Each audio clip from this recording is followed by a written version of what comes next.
না করে ধৈর্য সহকারে নিজ নিজের স্থান গ্রহণ করে বসে যান। হরিগরি চরিত্র পাঠের পক্ষ থেকে ওস্তাদ সঞ্জয় কুমার মাহাতোর পক্ষ থেকে আমরা দ্বিতীয় নিবেদন মন্তস্থ করতে চলেছি। তাই আমরা যে পালাখানি আপনাদের এই মহান মঞ্চে তুলে ধরব সে পালার নাম হলো মহারাজ কুবেরকে বিতাড়িত করে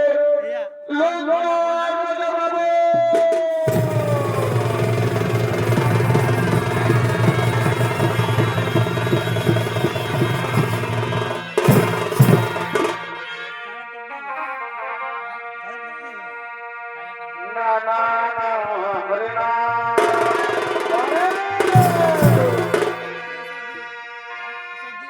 ईश्वर प्यार का मजा लीजिए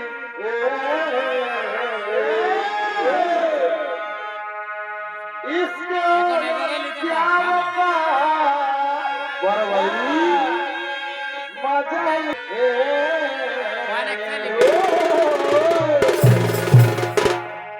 थोड़ा इंतजार का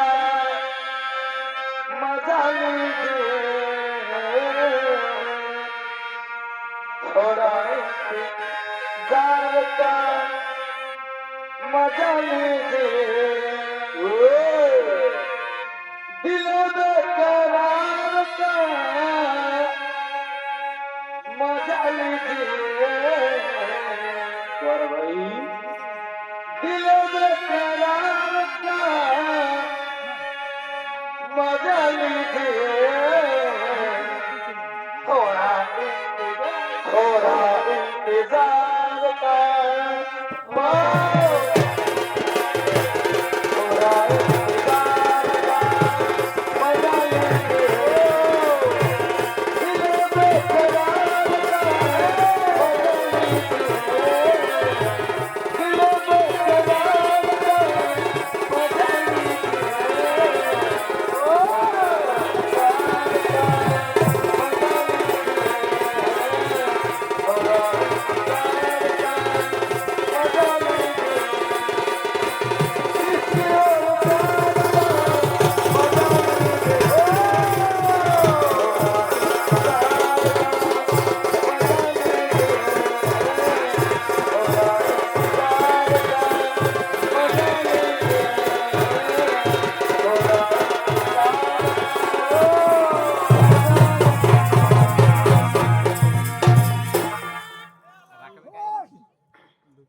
তাই মাননীয় শ্রী দর্শক মন্ডলী আমরা যে পালাখানি তুলে ধরবো সে পালার নাম হলো মহারাজ কুবেরকে বিতাড়িত করে লঙ্কার রাজা রাবণ।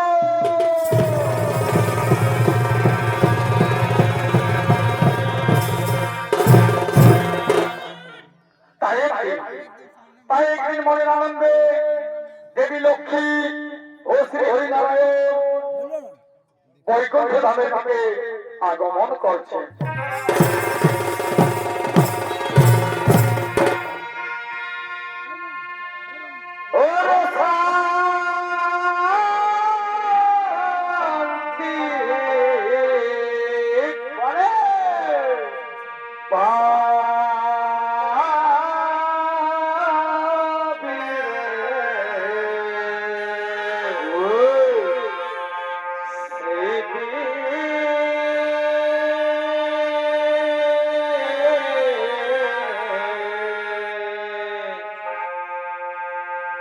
बांधे सपने हो भाई ताई खो कर ताल दिए और मुख हरी बोले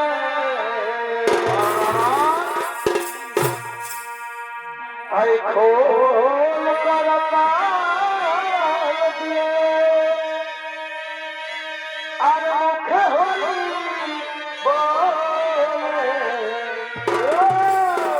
बोले चिता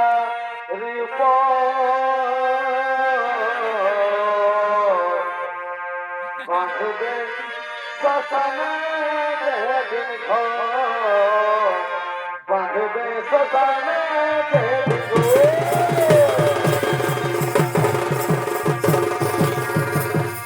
এরা হলো দেবী লক্ষ্মী ও হরি নারায়ণ। তারা মনে আনন্দে বৈকুণ্ঠ ধামের থেকে আগমন করছেন। শ্রী হরি হরির হরিকে হরিতরাজ্য মহানবকে নৃত্য পরিবেশন করতে পারে লোকে কেন্দ্র ভারত ও দেবী লক্ষ্মী হয়ে যায় রোহিত কুমার মাহাতো।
স্বামী দেবতা আমরা মনের আনন্দে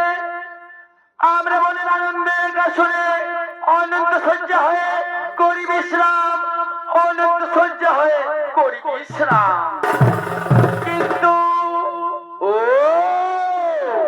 বুঝতে পেরেছি দেবী লক্ষ্মী তোমার মনের কল্পনা আমি বুঝতে পেরেছি। তোমার মনের কথা খুলে বলো, তোমার মনের কথা খুলে বলো।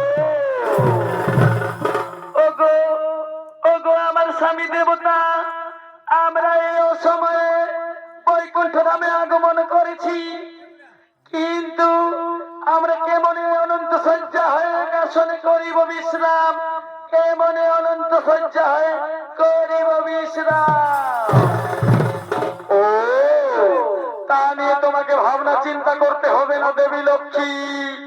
এই বৈকুণ্ঠ ধামের আমার দুই ভক্ত জয় আর বিজয় রয়েছে, তাই আমি জয় আর বিজয়কে ডাকব।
ঠিক বলেছেন প্রভু, আপনার দেশ আমরা অক্ষরে অক্ষরে করিব পালন, আপনার দেশ আমরা অক্ষরে অক্ষরে করিব পালন।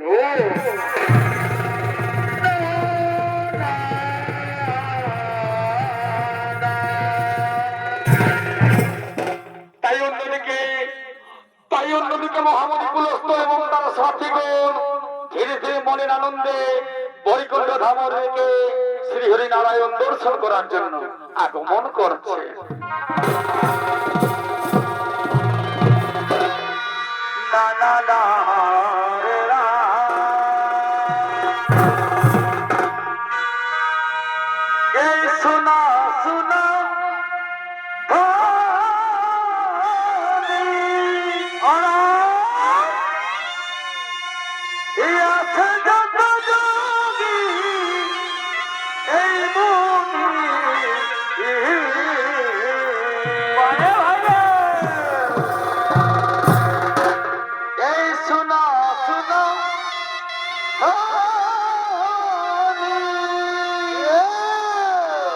Hey,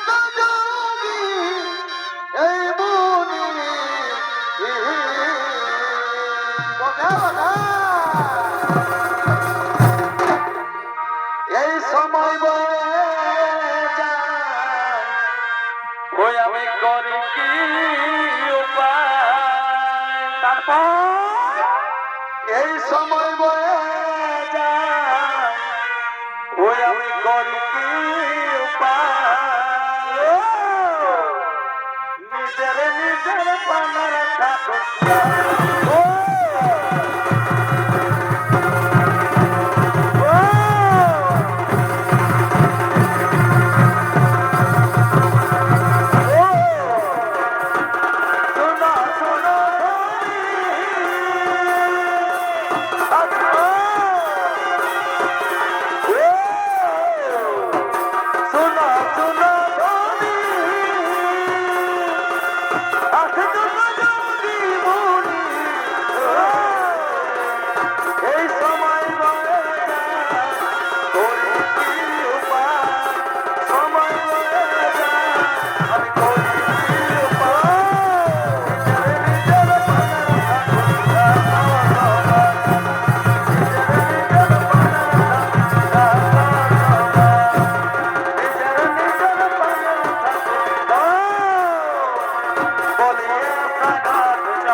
আমরা অনেক আশা নিয়ে বৈকুণ্ঠ ধামে আগমন করেছি।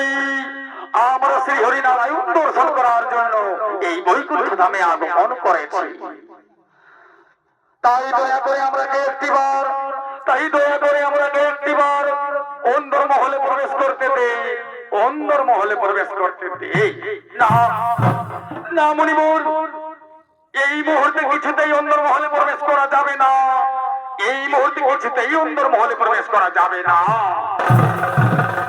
ওরে ওরে ভাই দ্বার রক্ষী, আমরা অনেক আশা নিয়ে অনেক তপস্যা নিয়ে আমরা শ্রী হরিনারায়ণ দর্শন করার জন্য এই বৈকুণ্ঠ ধামে আগমন করেছি। তাই ওরে ভাই দয়া করে একটিবার আমাকে অন্তর্মহলে প্রবেশ করতে দে। নাও নাও বলিগর, আমরা বললাম তো এই মুহূর্তে কিছুতেই অন্তর্মহলে প্রবেশ করা যাবে না, কিছুতেই অন্তর্মহল প্রবেশ করা যাবে না।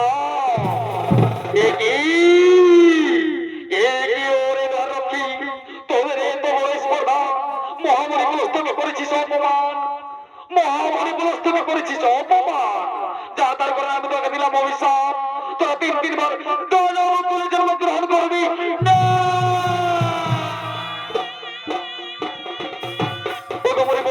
এত বড় অভিশাপ দেবেন না, লোক পাবে কোনো দণ্ড দিও না।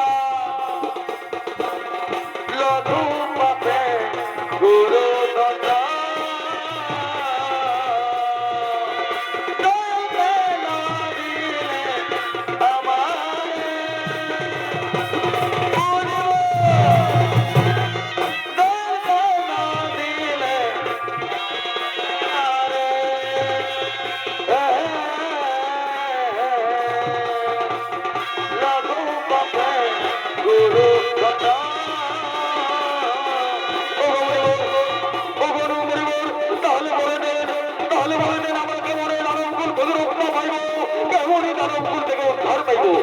যাও যাও তোমরা শ্রী হরিনারায়ণের কাছে, শ্রী নারায়ণের কাছে যাও, তিনি করিবেন তোমাদের যুগে যুগে রূপ পরিবর্তন করে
করে অভিশপ্ত হইয়া তারা জন্মগ্রহণ করলেন প্রথমবার দানব বলে, তাই নাম হলো হিরণ্যাক্ষ আর হিরণ্যকশিপু।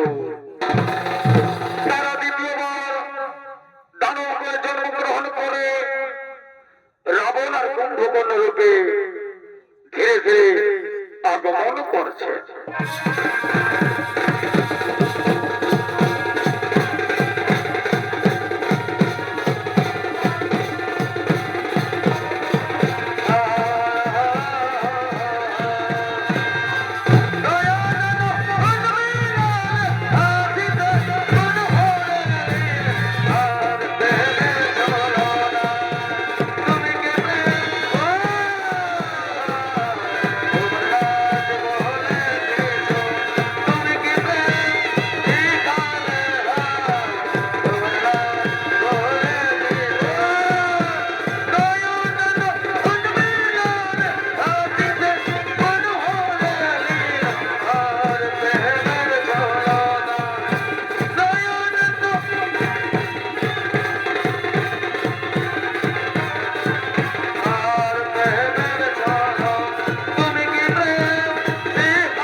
এসো এসো আমরা দুজনে মিলে ডাকি মহারাজ দক্ষরাজ কুবেরকে।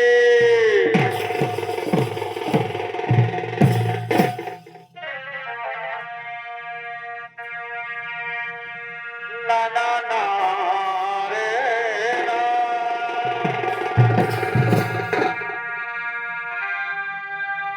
এক খসিল বৃত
কুবের ছুটে চলেছেন নিজের রাজপ্রাসাদের দিকে। তাই দক্ষরাজ কুবেরের ভূমিকায় নৃত্যনাট্য মহান মঞ্চে ছৌ পরিবেশন করে দেখাবেন। সে হলো আমার আপনার সকলের সুপরিচিত হরগৌরী ছৌ নৃত্য পানের এক তরুণ ছৌ নৃত্য শিল্পী, নৃত্যশিল্পী সুদর্শন কুমার মাহাতো।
Oh,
প্রণাম তব চরণে মহারাজ, প্রণাম তব চরণে।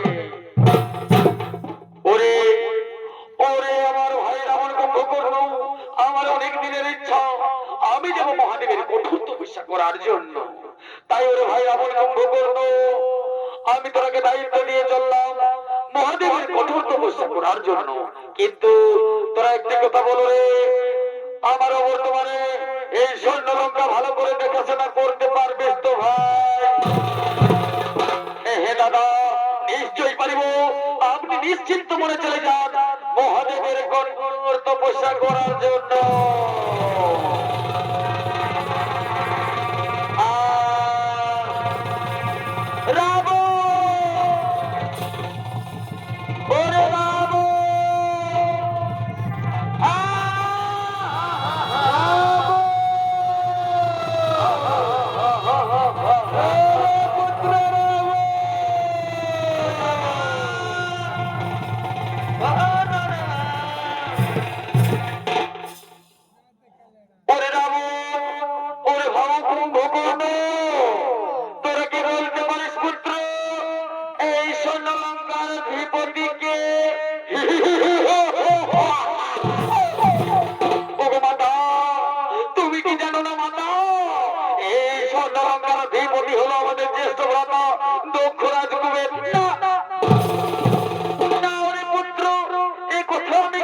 শুনতে চাই না। আমি চাই আমার নিজ সন্তান রাবণ হবে স্বর্ণলঙ্কার রাজা। না মাতা, এ কি করে সম্ভব? কেমন করে আমরা জ্যেষ্ঠ ভ্রাতাকে বিশ্বাসঘাত করবো মাতা? কেমন করে বিশ্বাসঘাত করবো? তুমি আমাদের ক্ষমা করে দাও। ওরে ওরে পুত্র রাবণ কুম্ভকর্ণ, তোরা পারবি না তোদের মায়ের নয়নের জল মুছতে, তোরা পারবি না তোদের মায়ের কথা রাখতে। ঠিক আছে, তোরা আজ থেকে যা যা আমার যারো সন্তান।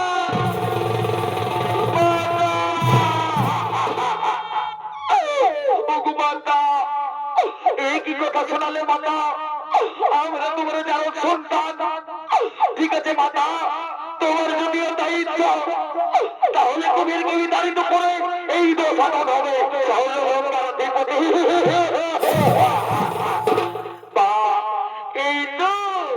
এই তো আমার নিজ সন্তানের মতো কথা বলেছিস বাবা। আজকে আমি অনেক খুশি। এবার আমি আসি পুত্র, এবার আমি আসি।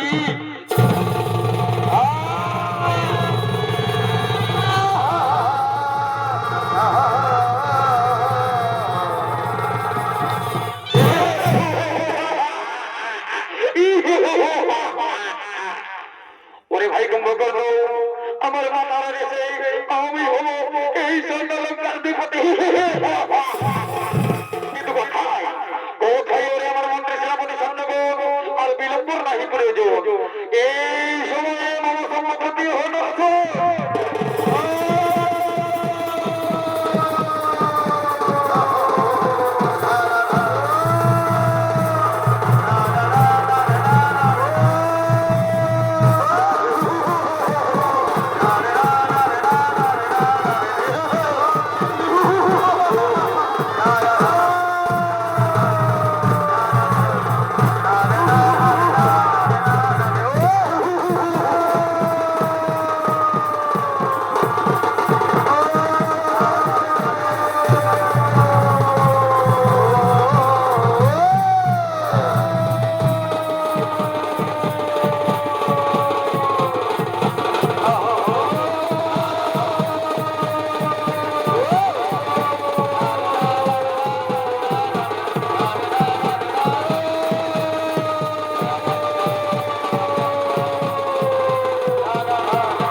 সেনাপতি। ওরে ওরে আমার মন্ত্রী সেনাপতি সৈন্যগণ, তোমরা যুদ্ধের জন্য প্রস্তুত হয়ে যাও। যে কোনো মুহূর্তে দক্ষ রাজকুমার এই রাজপ্রাসাদে আগমন করতে পারে। হ্যাঁ হ্যাঁ মহারাজ, ঠিক আছে, আপনারা দেশ আমরা অক্ষর অক্ষর করিব পালন, আপনারা দেশ আমরা অক্ষর অক্ষর করিব পালন।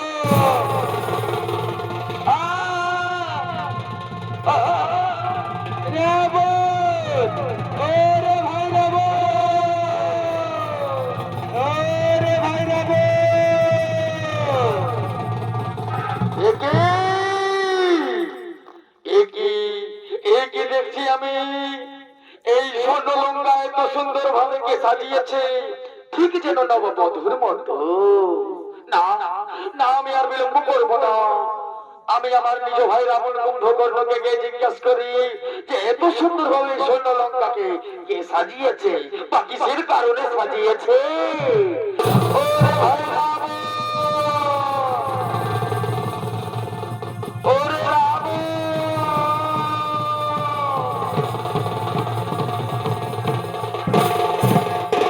ওরে ভাই রাবণ কুম্ভকর্ণ, তোরা কি বলতে পারিস রে ভাই এই স্বর্ণলঙ্কাকে এত সুন্দর ভাবে কে সাজিয়েছে? আমি সাজিয়েছি দক্ষরাজ। আমি কেন জানিস? কেন?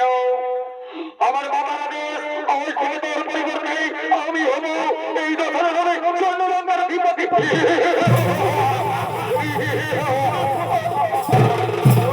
কি বললি ওরে গঙ্গার? তুই কি ভুলে গেলি সেই ছোটবেলার কথা? কত কষ্ট কত সযত্ন করে তোকে মানুষ করেছি। কিছুতেই কোনো কিছু শুনতে চাই না, কিছুতেই কোনো কথা শুনতে চাই না। সোজা করে এখান থেকে চলে যাও, না হতে হবে গাড়ি রাখা দিয়ে বার করে দেব। কি বললি ওরে কুলাঙ্গার? তোর এত বড় স্পর্ধা? তুই কি ভুলে গেলি সেই ছোটবেলার কথা? কত কষ্ট কত সযত্ন করে তোকে মানুষ করেছি। ওরে ওরে কুলাঙ্গার, তোরে সোজা করে চলে যাও, না হয়তো তোকে আমি বারবার করে বলছি ঠিক আছে। আমি বিনা যুদ্ধে কিছু নেই, স্বর্ণলঙ্কা ছেড়ে যাবো না, তাহলে ধরে শুরু করে দেবো।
জয় হোক, তাই নমস্কার।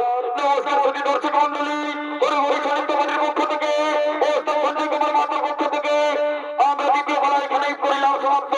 নমস্কার, নমস্কার, নমস্কার।